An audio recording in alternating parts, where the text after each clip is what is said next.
Morning friends, how are you. दोस्तों, आज मैं आपके साथ डिस्कस करने आया हूं कि जो कि आपका आरआरबी एनटीपीसी ऑन गोइंग जो आपका दोस्तों एग्ज़ाम है, उसके लिए 1 जून तक आपको जो रिलेवेंट कास्ट सर्टिफिकेट्स हैं उसको अपलोड करने की बात कही गई है। और आप दोस्तों ये कास्ट सर्टिफिकेट जैसे अपलोड होगा, मान के चलो कि 15 से 20 दिन वेरिफिकेशन के लिए लगेगा वहाँ पे। तो you can expect this year that bye end of June और स्टार्टिंग मंथ ऑफ जुलाई, और मोटा मोटा आप ये पकड़ के चलो कि दोस्तों जून को छोड़ के ही चलो, आप एक्सपेक्ट कर सकते हो कि जुलाई में आपका इस बार वाला एनटीपीसी का CBT 1 होने का चांस है, both under graduate and graduate. रही बात दोस्तों 25-26 वाली न्यू वैकेंसी की, जो कि दोस्तों ALP की 9000 वैकेंसियाँ ऑलरेडी आ चुकी हैं। तो दोस्तों जेई और एनटीपीसी की भी वैकेंसियाँ ज़रूर से ज़रूर आएंगी इस साल, और अगस्त तक दोस्तों ये सारे जेई और एनटीपीसी के जो under graduate, graduate and JE, ये तीनों वैकेंसियाँ आने का पूरा चांस है दोस्तों। क्योंकि जो भी हमारा सॉफ्टवेयर है रेलवे में, वो ऑटोमेटिक कार्यरत है कि इसमें कैसे कैसे वैकेंसियाँ असेसमेंट हो रही हैं जुलाई 2026 तक के लिए, कहीं जून, या जैसे ग्रुप डी का तो दिसंबर 2026 तक का वैकेंसी अभी असेस किया जा रहा है, आपको नोटिफिकेशन में पढ़ने को मिला होगा। तो दोस्तों पॉजिटिवली बाय अगस्त इस बार वाला भी एनटीपीसी आ जाएगा, मतलब नेक्स्ट ईयर नेक्स्ट वैकेंसी जो है। तो जो भी दोस्त एनटीपीसी के लिए भी प्रयासरत हैं, पढ़ाई कर रहे हैं, बहुत सारे लड़के हैं जो कि जेई एनटीपीसी दोनों देते हैं, मैंने भी दिया था दोस्तों, इसलिए आज मैं आपके साथ फुल स्ट्रैटेजी क्या होनी चाहिए दोस्तों आरआरबी एनटीपीसी को क्रैक करने के लिए, ये भी शेयर करूंगा, और साथ साथ अपना स्कोर कार्ड भी शेयर करूंगा दोस्तों।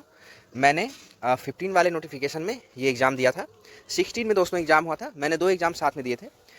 मैंने BSNL जेई का एग्ज़ाम दिया था, उस समय निकला था, और आरआरबी एनटीपीसी। तो दोस्तों आरआरबी एनटीपीसी भी मेरा क्लियर हुआ, both CBT 1 and CBT 2। CBT 1 में मार्क्स भी अच्छे थे दोस्तों, माई मार्क्स वाज एबव 90 पॉइंट कुछ था, और जो कि दोस्तों लास्ट स्टेज में मुझे दोनों में से किसी एक को चूज करना था, तो I had gone with BSNL JE as it was a technical job and I was more interested in technical being a BTech candidate. तो दोस्तों मगर एक्सपीरियंस तो जरूर आपके साथ शेयर कर सकता हूँ, क्योंकि वहाँ पे क्या है दोस्तों, एनटीपीसी के केस में बहुत सारे बच्चों को बस ये दिखाई पड़ता है कि मैथ्स है, रीजनिंग है और जीके है। तो मैथ्स, रीजनिंग, जीके तो दोस्तों बहुत सारे एग्जाम में आते हैं। रीजनिंग आपको बैंक में भी आता है, रीजनिंग स्टाफ सिलेक्शन कमीशन में भी आता है, रीजनिंग किसी न किसी PSU एग्जाम्स में भी आते हैं, और रेलवे में भी आते हैं। मगर क्या चारों का लेवल सेम होता है? नहीं, चारों के टॉपिक सेम होते हैं दोस्तों।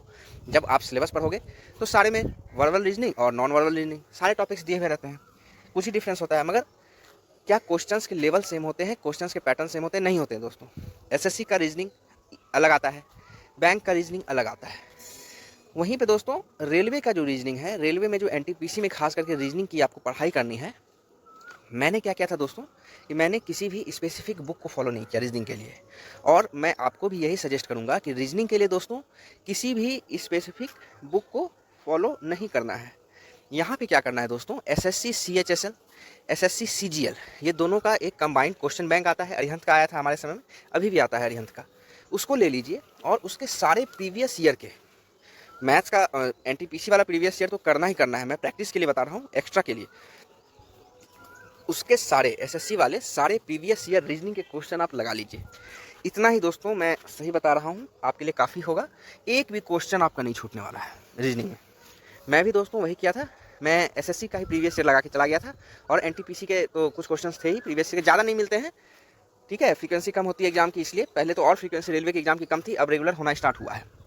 तो दोस्तों रीजनिंग के लिए एकदम आप गांठ बांध लें, कोई बड़े बड़े किताबों की ज़रूरत नहीं है, मोटे मोटे किताबों की ज़रूरत नहीं है, प्रीवियस ईयर लगाओ।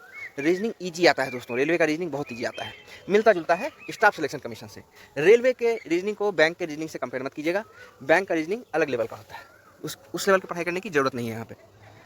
बात रही दोस्तों मैथ्स, जिसको आप क्वांटिटेटिव एप्टीट्यूड भी बोलते हो, तो इसमें क्या किया जाए दोस्तों। क्वांटिटेटिव एप्टीट्यूड में आप जैसा कि जानते हो, एनटीपीसी का दोनों जो CBT 1 है और CBT 2 है, दोनों का क्वेश्चन का पैटर्न तो सेम ही है, 40 GK GS, 30 मैथ्स, 30 रीजनिंग। वहाँ पे आपको CBT 1 में 90 मिनट्स मिलेगा, CBT 2 में भी 90 मिनट्स मिलेगा, मगर CBT 2 में 30 क्वेश्चंस बढ़ जाएंगे, 20 क्वेश्चंस बढ़ जाएंगे, 120 क्वेश्चंस हो जाते हैं दोस्तों, 120 क्वेश्चंस हो जाते हैं। तो यहाँ पे क्या है, यही 20 क्वेश्चंस जो है ये इसलिए बढ़ाया जाता है कि आपका टाइम का क्या रेशियो है, आप क्या कितने अच्छे से टाइम मैनेजमेंट कर पाते हो, यही दोस्तों वहाँ पे काम आएगा आपका। क्योंकि लेवल्स ऑफ क्वेश्चंस थोड़े बहुत बढ़ते हैं। CBT 1 से जो आपका CBT 2 का लेवल ऑफ क्वेश्चन होगा वो थोड़ा बहुत बढ़ेगा, मगर मोटे मोटे क्वेश्चंस के सिलेबस सेम ही एकदम रहेंगे, बस लेवल बढ़ जाएगा थोड़ा सा, ठीक है, थोड़ा सा लेवल बढ़ेगा। मगर वहाँ 20 क्वेश्चन जो दोस्तों एक्स्ट्रा है सेम टाइम में अटैम्प्ट करना, वो आपका टाइम मैनेजमेंट पे डिपेंड करेगा। इसलिए दोस्तों NTPC वाले कैंडिडेट शुरू से ही टाइम मैनेजमेंट पे पूरा फोकस करें। इसके लिए एक रामबाण है, मैं आपको बताता हूँ। बात क्या है दोस्तों कि आप जब मैथ्स क्वांटिटेटिव एप्टीट्यूड की प्रैक्टिस करो तो वहाँ पे जो आपका सेकंड वाला स्टेज होगा CBT 2, उस पर ज़्यादा जोर दे दिया जाएगा आपका ट्रिग्नोमेट्री, अलजेब्रा, जो भी आपका मतलब कि एलिमेंट्री मैथमेटिक्स को छुड़ा के एडवांस मैथमेटिक्स के टॉपिक हैं उस पर थोड़ा ज़्यादा जोर दे दिया जाता है। और आपका जो CBT 1 होता है वहाँ पे बेसिक मैथमेटिक्स से ही ज़्यादा क्वेश्चन आते हैं और इजी क्वेश्चन आते हैं। इधर भी दोस्तों CBT 2 में बेसिक से आएंगे, मगर थोड़े से घुमा के आ जाएंगे, हार्ड आएंगे, हल्का, ज़्यादा नहीं। एकदम मतलब SSC मतलब ऐसा नहीं समझिएगा कि बहुत ज़्यादा हार्ड लेवल का आ गया, नॉर्मल लेवल के आते हैं दोस्तों। तो यहाँ पे अगर आपको फुल टू परमिश मतलब ये प्रिपरेशन करना है कि हाँ CBT 2 1 कुछ भी हो भैया, वो सब मतलब नहीं है, मुझे तो एक सीट लेना ही लेना है RRB NTPC का। तो जो भी कैंडिडेट्स इस बार के लिए प्रिपेयर कर रहे हैं, क्योंकि इस बार भी दोस्तों मान के चलिए कि आपके पास 1.5 महीने का टाइम है, ठीक है, और अगले बार के लिए तो टाइम है ही है, अगस्त तक नोटिफिकेशन आने की बात है। तो आप कभी भी CBT 1 को लेकर प्रिपेयर मत करें। आपकी preparation early from the starting should be of CBT 2। आप जब भी मॉक भी लगाओ तो 120 क्वेश्चंस का लगाओ, 120 क्वेश्चंस का मॉक लगाओ और 90 मिनट्स में लगाओ। प्रैक्टिस आपकी हमेशा से 120 क्वेश्चंस और जो CBT 2 का लेवल है उस लेवल का होना चाहिए।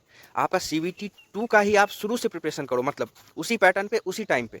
जब आप 120 के लिए तैयार हो जाओगे ना दोस्तों, तो CBT 1 का 90 क्वेश्चंस चुटकियों में निकल जाता है। लेवल भी कम रहते हैं और टाइम भी आपको ज़्यादा मिल जाता है आपके प्रैक्टिस के अनुसार। आपका प्रैक्टिस तो 120 का रहेगा, लेवल भी अच्छा रहेगा CBT 2 का, उसके हिसाब से CBT 1 निकलना निश्चित एकदम होना ही होना है। और आपको CBT 2 के लिए एक अच्छी प्रिपरेशन, एक मजबूत प्रिपरेशन मिल जाती है, तो आराम से आपका दोस्तों NTPC निकलता है। और जो हमारा ड्रीम पोस्ट होता है NTPC में ग्रेजुएट वालों के लिए कि कॉमर्शियल अप्रेंटिस ASM, ये आपको मिलने का चांस तगड़ा हो जाता है दोस्तों, ठीक है।